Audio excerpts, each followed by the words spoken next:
bonjour les amis de Réinfo Covid et bienvenue à ceux qui nous rejoignent pour la première fois. Aujourd'hui, c'est assez simple, mon envie de partage, elle est de vous rendre autonome dans votre capacité d'analyser la situation semaine après semaine dans laquelle nous sommes au niveau de cette crise Covid-19. Et vous aurez la possibilité de le faire non seulement au niveau national sur la France, mais aussi au niveau international. Comment je vous invite à le faire? Vous allez sur votre ordinateur, vous tapez dans l'onglet de Google ou de votre moteur de recherche Euromomo, EUROMOMO.EU et vous arrivez sur une page sur laquelle vous cliquez sur Graphs and Maps. Alors, c'est pas grave si c'est en anglais, vous n'aurez pas besoin de comprendre beaucoup plus que ce que je vais vous montrer. Graphs and Maps, vous voyez, vous arrivez sur cette page, et là, vous avez plein de courbes un petit peu compliquées.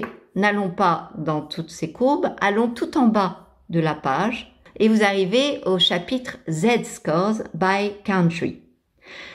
Ces scores vous donnent l'excès de mortalité, année par année, 2017, 2018, 2019 et 2020, toutes causes confondues, et avec un minimum qui est une ligne pointillée en grise et un maximum qui est une ligne pointillée en rouge.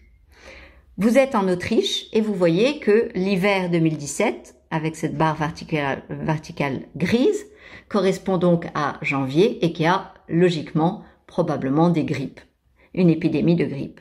En 2018, de la même façon, vous avez un petit pic de surmortalité et vous voyez ainsi qu'en 2020, il ne s'est rien passé en Autriche. Il s'est passé quelque chose en Belgique. Vous remarquez qu'en 2020, nous avons le pic épidémique de mars-avril et puis depuis, nous avons comme deux ricochets, certes de faible amplitude, mais quand même des ricochets. Et ça, j'attire votre attention sur le fait que la Belgique et un petit peu, dans une moindre mesure, l'Espagne ont un profil très différent des autres pays européens. Donc, je n'ai pas d'explication à vous donner, si ce n'est que, visiblement, la situation est curieuse en Belgique. À Chypre, il ne s'est rien passé. Au Danemark, il ne s'est rien passé en 2020, c'est-à-dire pas d'excès de mortalité. En Estonie, pareil. En Finlande, pareil. En France, eh bien, vous le savez, nous avons eu un pic épidémique qu'on voit d'ailleurs finalement et qui apparaît au niveau de mars-avril. Depuis, eh bien, vous voyez qu'il ne se passe pas grand-chose, même s'il y a une petite augmentation récente qui est d'une amplitude tout à fait comparable à celle qu'on peut avoir les autres hivers, par exemple typiquement en 2017. Sauf qu'en 2017, le pic s'est continué parce que c'était véritablement la grippe, tandis que là, on a l'impression qu'il est redescendu. Alors, on peut continuer. L'Allemagne, il ne s'est rien passé. Allemagne, Berlin ou Allemagne SE, vous voyez qu'il ne s'est rien passé. Ça veut dire qu'il n'y a pas eu d'excès de mortalité. Or, comme ils testaient beaucoup, on sait que le virus a beaucoup circulé en Allemagne aussi. Ce qui veut dire que c'est une très bonne nouvelle que je vous donne là.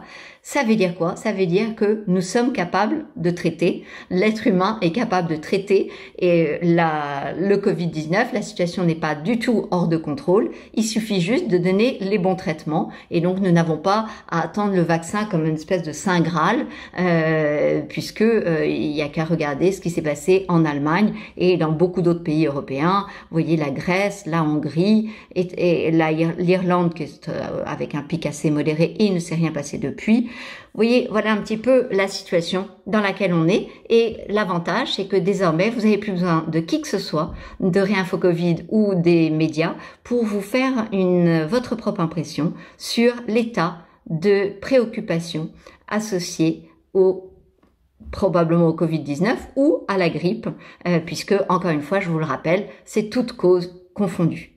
Merci beaucoup de m'avoir suivi. À très bientôt.